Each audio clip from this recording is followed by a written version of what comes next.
Every day, you essentially pay your dues by doing the harder thing when it's the right thing to do. I think I would start by understanding as a parent kind of this timeline, right? Because there's this false timeline, and I can say it's false now. At the time, I had, it was the timeline that, it's for college. And for college, it's going to be her senior year, which means 2 years before that, she's got to have these skills. She's got to be a level 10. She's got to be an excellent level 10. And I think it also depends on the club you're at, right? But we went to an incredibly competitive club. And so if that timeline is in your head, then, all that negativity kind of comes from there. So if you can understand that first, as a parent, and again, I say my timeline, right? But that may not be Chelsea's timeline, right? But that's why we're doing all of this, right? The reason that we're coming 5 days, 6 days a week, 3 hours a day, picking up her early from school, she's eating on the run, ice bath as soon as she gets home, me massaging her back when she's home. The reason we're doing all of that and not spending as much time with our other children is because of that timeline, because she's got to be and have all these skills and everything ready so that when it comes to college gym, she's there. She's the one. She's got her skills. She's ready, right? So I think that's the most important part, is figuring that out and understanding that. Understanding that as a parent, but also understanding your child's timeline. I think part of, what we experience, and hopefully times have changed, is there really wasn't those kinds of options. Either you were committed or you weren't. Yeah. Right? Either you're all in or you're not. Mm-hmm. So, even staying after school later because you had to do X, Y, or Z, that's not working. You're supposed to not be at school and be here, right? So I think, to your point, I think if we can change the culture, and maybe it is doing that now, and again, we've been out of it, at least the club side, for a minute.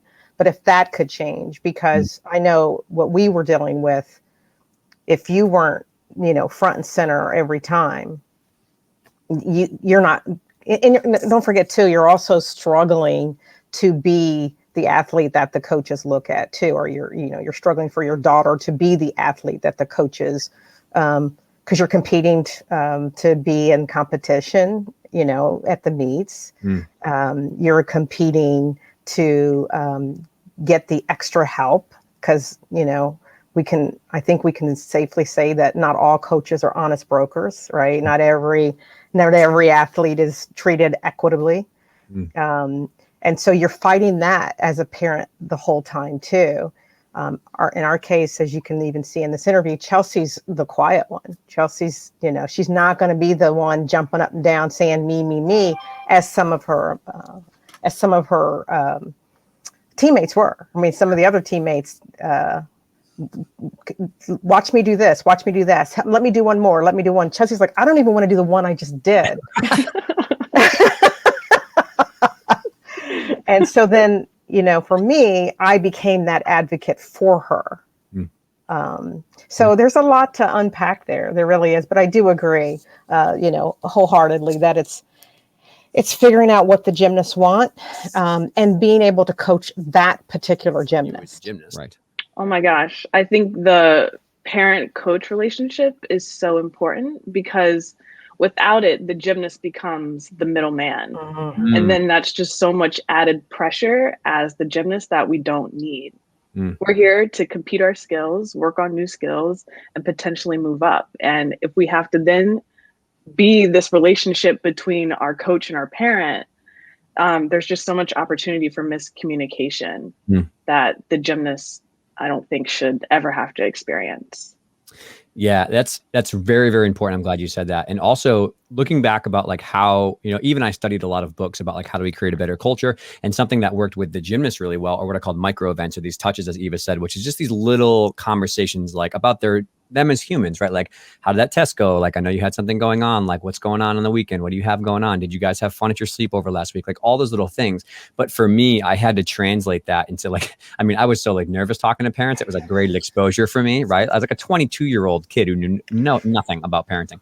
And so like, for me, it was about like hanging after practice 5 extra minutes, right? And just being like mingling, right? And just being like, oh, hey, how are you? Like, how are you? What's going on? And like, at first it was just that. It was like, oh no, she did great. Like, had a great practice. But then slowly it became a conversation more about like, they would ask about like, you know, what else do you do outside gymnastics? And like, oh, I saw you do a physical therapy thing. And like, and then we started to have conversations about, just more uncomfortable conversations about like, yeah, this is bothering her a lot at home, or like, she may not be telling you this. And it allowed us some flexibility to do that. And I remember Eva, one of our athletes who is now moved on to boarding school, but like, I remember just passing, I was in the gym working out above our facility. And like this athlete's father walked by me, and he was just like, stop me. And I was like, oh God, here we go. Right? I just want to let you know, like, you know, like this athlete's so happy, and we're so grateful for everything you guys are doing. Oh, wow. For her as a human, like, she's made a huge difference in like how she feels. She loves coming here. And like, we're super grateful as parents that you guys just talk about human things and you care about their development. It's not only about gymnastics. Like, she really enjoys being here. And I was like, oh Jesus. I was like, I've never had a positive parent experience in my life. Right. And I think that's what something is so important. When you have those micro events, it doesn't only become a talk when something's going wrong.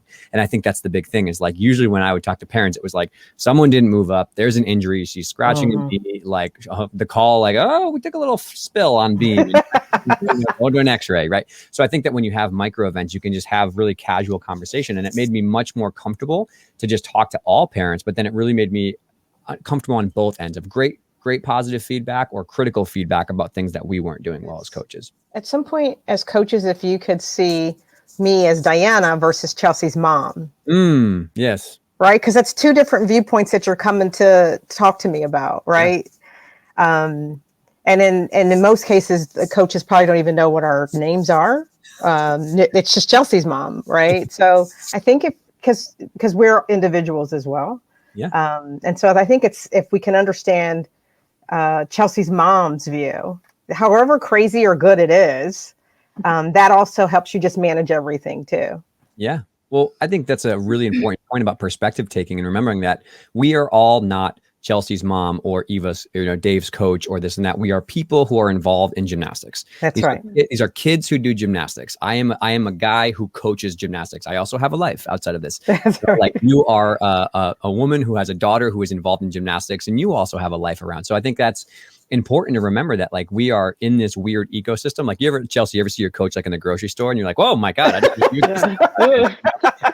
you wear jeans? I didn't know you wear jeans, but Chelsea would have dropped the groceries and ran. So I think it's important to remember that is like, we are all people involved in gymnastics, and we're all trying to get involved in stuff, which is good. But like, we have lives, we have feelings, we have emotions, we have things we struggle with. And the more you can remember that, like, gymnastics is a piece of everybody's life, I think it gives you a lot more emotional perspective and empathy around, why people feel a certain way. And I want to definitely highlight, Danny, you said about like being willing to hear someone's opinion, even if you think it's maybe a little bit off the thing. I've now learned that every conversation, I can learn something about the athlete I'm coaching by talking to their parent or talking to their, their guardian or whoever else it is. I used to think my way was the highway and they wouldn't understand the coaching side. But then I heard about what's going on in their other life. There was things that I thought were 100% driven by gymnastics. Like, someone's emotional, someone's in a bad mood, someone's not motivated, and they didn't want to say anything. And I was like, I don't know what's wrong with this person. And then I talked to their dad. They go, oh yeah, well, actually, like, their grandfather passed away, or they're like, they had something really hard going on in school, or something. Like, we had a big blowout fight with our brother at home or something. I was like, oh geez, it's not me. Okay, it's not gymnastics. Like, there's a reason for this. And so like, there's something to be learned from every single parent interaction as a coach. Yeah, I always say, you have to see through somebody else's eyes. Because if you continue to see it through your eyes, you're going to continue to see it the way that you've always seen it. So understanding it through their view gives you a little perspective that you didn't have.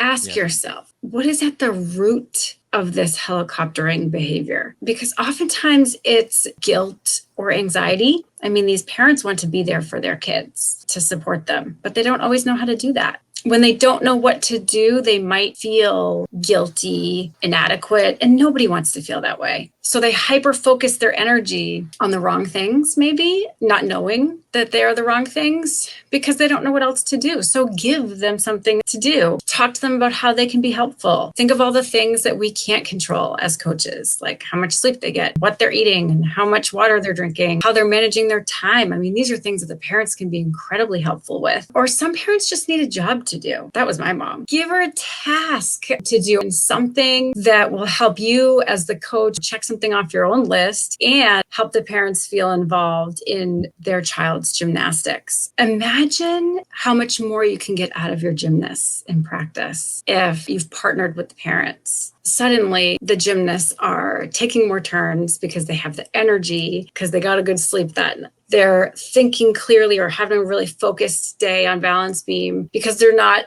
preoccupied with the unfinished homework projects that are looming because the parents have taught them some skills about time management or worked with them on how to structure a schedule, because a lot of schools aren't teaching these things right now. They're not teaching the kids how to manage their time. And the parents might be wonderful at managing their time and might be able to share some of those skills with their gymnasts and not know that that's what the gymnast needs. I think it's really on us as coaches to help the parents understand how they can truly support their gymnasts. If they have no experience in gymnastics, before their child's in the program, they look at move-ups a lot like moving up a grade every year, and that the expectations are the same or should be the same, and they're just not. And so that is something that I have said many times to parents, that moving from level 4 to level 5 is not like moving from 4th grade to 5th grade. So if she needs another year on level 4, it just means that she's not ready for 5 because the skills aren't there yet. It doesn't mean that she's staying back the way you would stay back in school. And because, at a certain point, and Chelcie, I know you know this, like, it's not about age anymore. It's really not about age at all. I mean, of course, the way you teach a 7-year-old gymnastics is very different than the way you would teach a 14-year-old gymnastics. But sometimes the skill levels are the same. And so unlike grade school or soccer, for instance, soccer is a big one. They move up to a different team, a different category based on their birthday. And so a lot of parents come into the game kind of used to that structure. And so a lot of what we have to do is just educate them about how gymnastics works and how it's different than soccer and how it's different than school. And these are the things that make sense, from an age standpoint, but this is really what the skill level looks like. And this is how the progression works. And some of the greatest gymnasts, high-level gymnasts, spent multiple years at the same level as part of their compulsory work and has built a wonderful foundation for higher level gymnastics. And if there are any cracks in the foundation, like, we have to keep them where they're at so that we can seal up those cracks and make sure it's nice and strong, so that what we're building on is a strong foundation that is capable of withstanding those high level skills, because the gymnast will just crumble otherwise. And so if you explain it that way, the parents are like, oh, like, never thought of it like that. It's like that we right now are taking steps to protect your gymnast, not just physically, but emotionally. At level 10, her senior year, after her second surgery, this one was the Achilles tear. Some of her folks at her club telling her that her career was over. And I remember Chelcie and I sitting at the dinner table, reflecting on kind of, now what do we do? And Chelcie deciding, that based on what they've said, that, this is over. and me saying, it doesn't have to be. It's whatever you want it to be, right? But I did that after watching my daughter have 2 surgeries, right? So it took that for me to kind of understand the importance of my daughter's safety and happiness. And again, I thought I knew it all the time, right? I was there, but not until, and I shared this on our routine podcast, it wasn't until she woke up from her first surgery, which was a wrist, and there was this little bitty body in this big hospital bed with a, cast on that was, a bigger cast than I've ever seen, for me to realize kind of what are we doing and why are we doing it, right?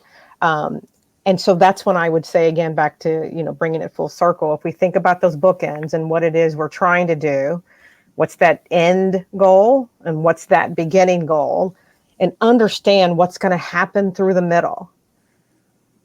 And if you can understand that, then I think the decisions you're going to make along the way are going to have a much different perspective to them than if you don't understand it at that beginning. And I wish somebody would have told us that. Chelcie and I have the conversation all the time. Would we do it again? And will Chelsea's daughter do gymnastics? We have this conversation all the time. And? What's the answer? Go on. You want to know the answer to that?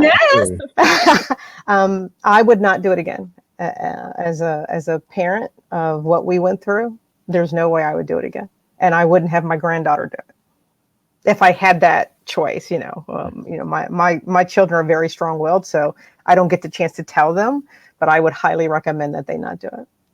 If that doesn't say that we need desperate, groundbreaking change, what does? Chelcie, what do you think? Would you do it all over again and your daughter doing gymnastics? That's such a tough question. I think there were so many positives from the sport that I'm using in like my 9-to-5 job. My determination, my work ethic. I learned that from gymnastics, but are there other ways that I could learn those skills? Absolutely. But to answer your question, I don't think I have an answer. There's something that's really important is the consistency, and ensuring that you're consistently holding people accountable for their actions. It is the most important job of your leader. Like, your leader has to hold their people accountable for their actions, and everybody else is watching. That's the thing. The one person that's acting up is not the person that's affected by the consequence. It's